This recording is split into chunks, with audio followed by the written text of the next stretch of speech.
Hello, I'm your superhero critic. I'm the Geeky Gamer Guy. I'm tired of you cutting me off with your intro crap. Let me finish my damn sentence, good sir. Anyway. No.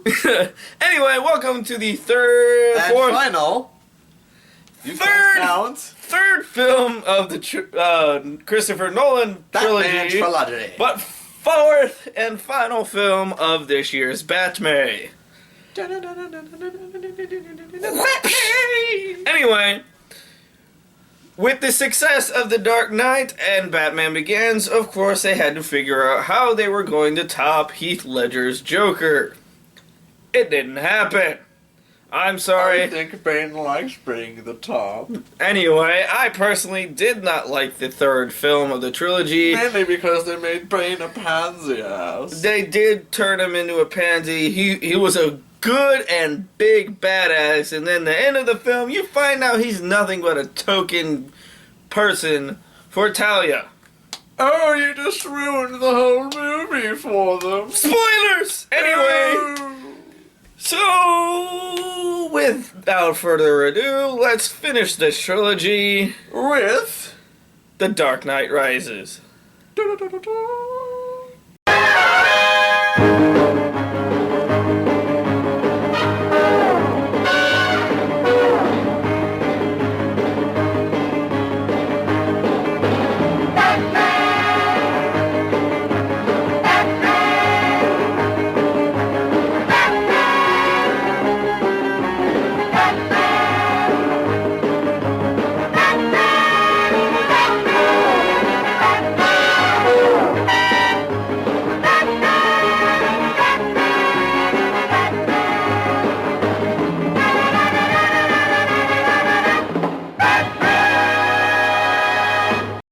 The end of our trilogy begins with hooded men being interrogated in a plane about who Bane is and what he wants. Bane himself makes himself known as his team infiltrates the plane and kidnaps the doctor that's in it.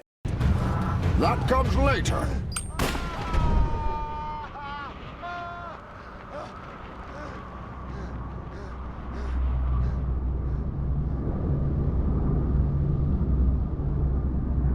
It's now 8 years later, where the city is honoring Harvey Dent. Gordon goes to tell everyone the truth about what happened, but doesn't have the nerve to say anything. Most of the party members are talking about how Bruce Wayne has barricaded himself in his house, and Hathaway then gets the shit out of her while she's snooping around.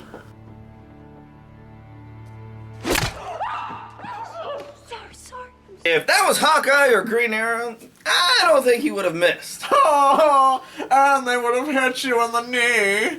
Oh, Skyrim references. Don't judge me because I'm beautiful. We see that Selina has stolen Bruce's pearl necklace as she kicks the cane out from under him and easily escapes. We meet Officer Blake, played by Joseph Gordon-Levitt, who tries to get Gordon to talk more about the events with Harvey. In the Batcave, we see Bruce trying to get more information on his pearl thief, and Alfred goes into an emotional speech about how he wanted a better life for Bruce than what he has. Blake investigates a murder of a boy by the sewers and recognizes him from his old orphanage, so he heads there to talk about the boy's brother. Selina meets with her employer, Philip Stryver, to deliver the fingerprints of Bruce she lifted. Unfortunately for her boss, has different plans, but unfortunately for him, she sets him up by having him use a wanted criminal's phone. They're not going to be looking in a place like this. I don't know. You did just use his cell phone.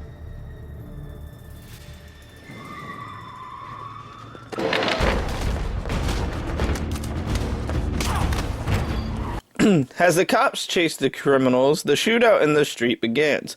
Selina slips away as Gordon heads down to the sewers, but a gas explosion traps him inside, and Bane's men take him to see our villain. Bane is pissed that his men brought a cop to their base, but Gordon slips away.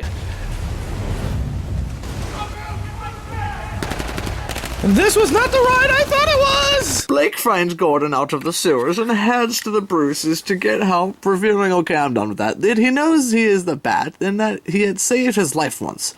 Through Blake's words, he makes plans to head to the hospital and visit Gordon, saying he doesn't know if the Batman still exists.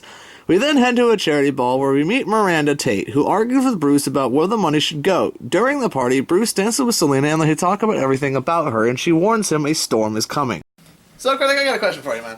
Uh-huh. How come every single time the movie ends, someone else has found out who Batman really is as Bruce Wayne?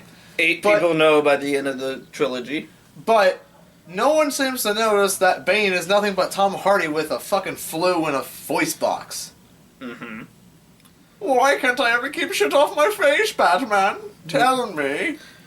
Why can't Bruce Wayne keep his secret identity? A secret I don't identity. know. Who are you, really? The world may never know. What are you, a lollipop? Bruce visits Lucius, who gives him a brace to help him with his weak muscles. At the bank, Bane and his men hijack the bank, but because the cops cut the internet, they take a couple hostages with them on their motorcycles. The Bat joins the chase as Bane drives everyone around the city. Our hero snags the man with the tablet as the cops close on him before he gets a getaway.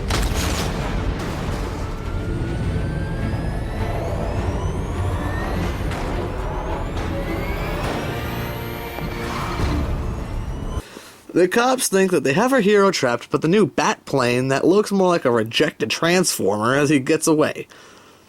Stryver is pissed that his plans are foiled, but Catwoman makes her move and demands what he owes her, only to find out everything for her clean slate was a lie. Batman comes to her aid as Stryker's men surround her, attempting to kill her.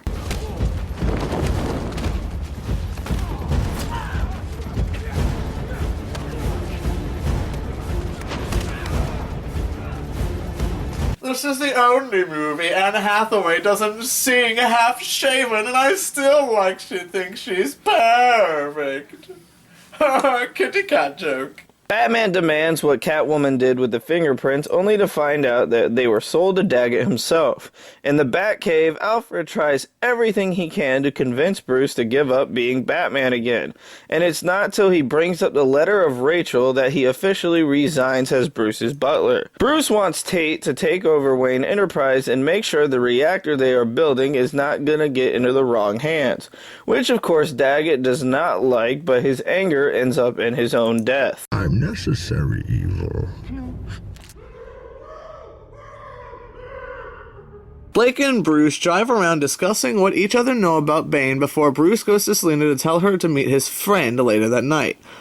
Blake alerts Gordon that Daggett is dead and Gordon promotes him to detective. With Bruce now broke, he tries to seek refuge in his own manor where he has Miranda Tate, and it isn't long before they begin to make out.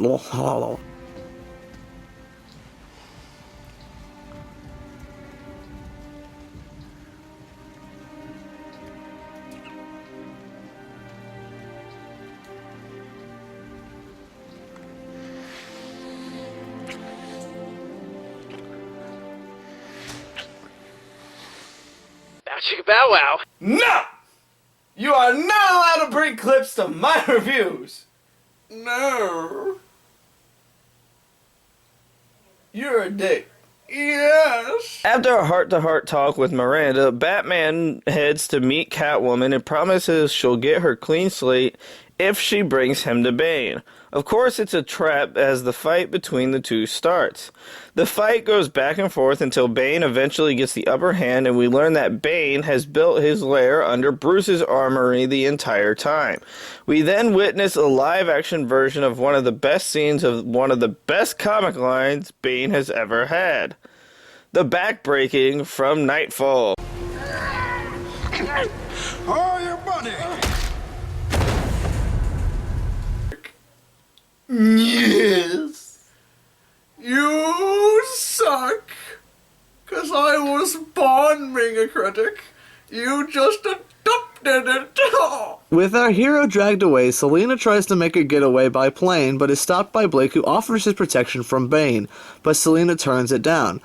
Jumping to our hero who has been brought to the place Bane has been raised so Bruce can watch Bane destroy Gotham. Miranda and Fox go to a meeting only to find that Bane has taken over the armory and the sewers. Gordon's deputy goes to Gordon to let him know about the abduction. At the jail area, we learn that no one has ever escaped the prison except for one who Bruce assumes is Bane. As the cops head to the sewers to smoke Bane out, our villain forces Fox and Tate to activate the reactor. Blake begins his investigation and meets the cement truck driver, and after he subdues them, he learns the truth about what they are making, which is explosive cement, in order to trap the cops underground. We then go to a football game that doesn't go as they expect it to. The games begin.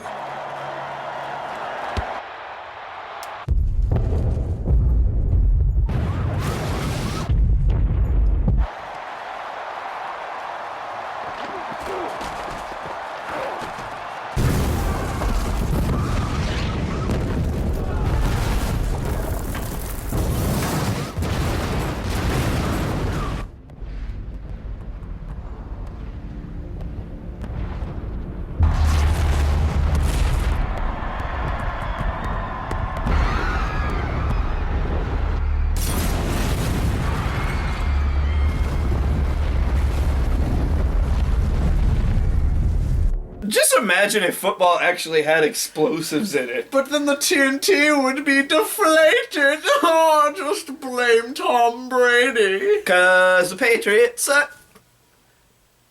So does Cutler.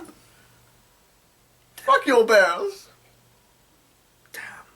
As Gotham is turned into no man's land, Blake goes to save Gordon and Bane makes a speech about the bomb and that Gotham will take its own city. Their trump card is that if anybody outside of Gotham interferes, they will blow up the city. Bane heads to Blackgate Prison where he shows Gotham the truth of the events of Harvey Dent as well as freeing all of its prisoners, sending Gotham into chaos and panic. Bruce is then told the story of how Bane got into the prison. The father was banished from the prison, while Mother was put in the prison with him while he had a protector. Bruce's cellmate begins helping Bruce get back to normal. We see how much of a barren wasteland Gotham has become before jumping back to a determined Bruce who makes his first escape attempt.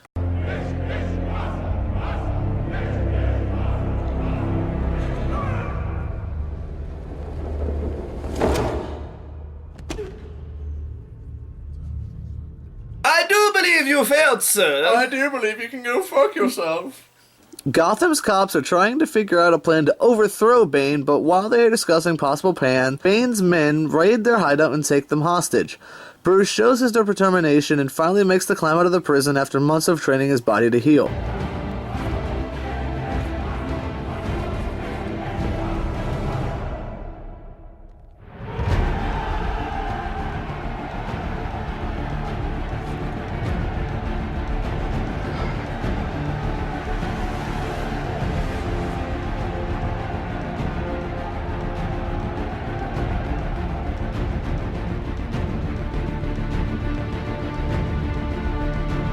In Gotham, we learn that Scarecrow is now in charge of all judgment, which we see Stryver being forced onto the ice, which collapses underneath him. Gordon then tries to convince his deputy to help overthrow Bane, but to no avail. After Selina saves a boy from thugs, Bruce reappears and offers her the clean slate in order to have her help save the city by bringing him to Fox. Gordon and his cops are caught trying to track one of the vehicles, and Scarecrow sentenced them to death by exile. Bruce is brought to the holding area and is reunited with Tate and Fox. As they are carrying Fox away, Catwoman takes down the guards and helps the two escape. Fox discusses possible ways to disrupt the detonator's signal. Blake tries to help the underground cops escape, but it quickly turns south. As Gordon is trying to survive on the ice, Batman shows him the symbol of hope Gotham has been waiting for.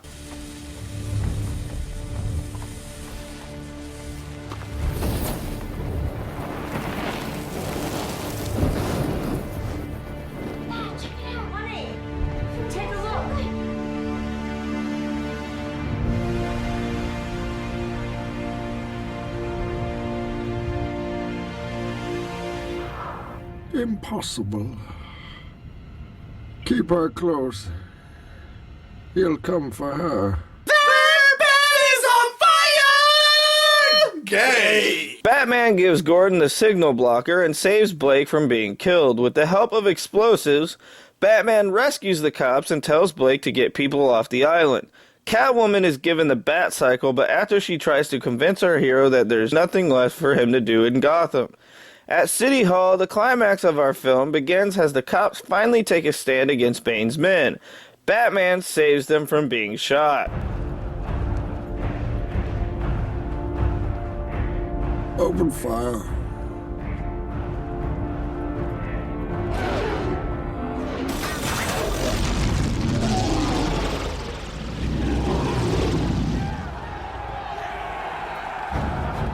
During the chaos, Catwoman blows up the car barricade as Gordon and his men find out the reactor core isn't where they thought. As Batman and Bane go toe-to-toe, the fight is eventually taken inside the building where Batman demands to know where the trigger is. We learn a stunning discovery about the truth of Ra's al Ghul's child. But the child of Ra's al Ghul made the climb. But he's not the child of Ra's al Ghul. I am. No! You cannot use that clip again! You used it in the last video! And at least I'm being original with my clips! But they're my review. No! Go fuck yourself, bitch! But they're If I my can't review. do clips, you can't use clips either! The movie goes into exposition mode as Talia explains how she was the one who escaped the prison, and Ross excommunicated Bane for being a monster. As Talia spouts her typical villain banter, Gordon finally finds the truck and sets up the signal blocker. This now sets up another car chase as Talia chases down the truck with Gordon in it. Catwoman saves Batman at the last second. Know that I have to kill you now. You'll just have to imagine the fire.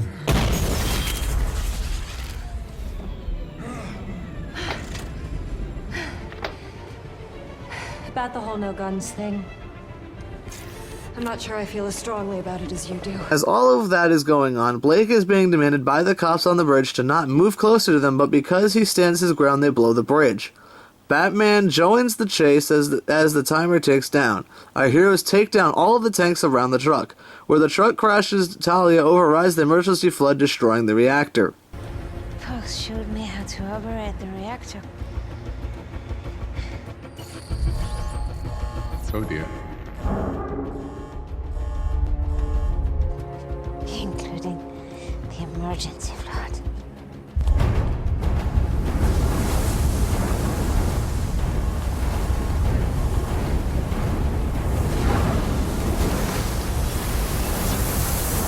Our hero straps a cord to the bomb to fly it out of the city. Selina shows her love for him and kisses him. Gordon is yet another person to figure out who Batman is, and our hero flies the bomb out of Gotham, and all the Gothamites can do is watch as the bomb explodes.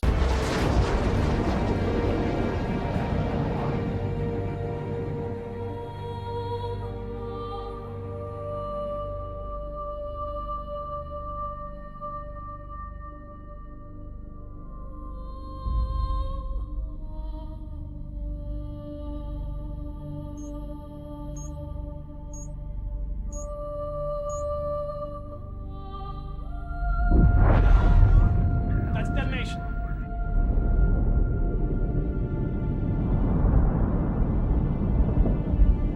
Our movie ends with Gordon reading a eulogy of Bruce Wayne.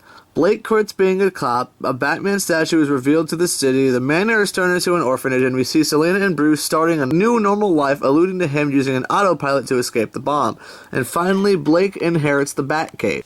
So there you have it, the final film of the Christopher Nolan trilogy, as well as the final film of this year's Batman. Hopefully the last time Batman will ever be redone, because every time it gets redone, it gets fucked up more and more. Nope, they're already rebooting it with Ben Affleck. Bat titties! No, Batfleck. Close enough. Anyway, with Batman over, it is now once again to start my summer of projects. This year's summer project will be the summer of sequels. Now, what better way to start off these sequels? With the only good sequel for superhero movies ever probably created ever. My favorite, Kick-Ass 2. I'm your superhero critic. And I'm your geeky gamer guy! He has Tourette's. And I'll stay super as long as you stay awesome.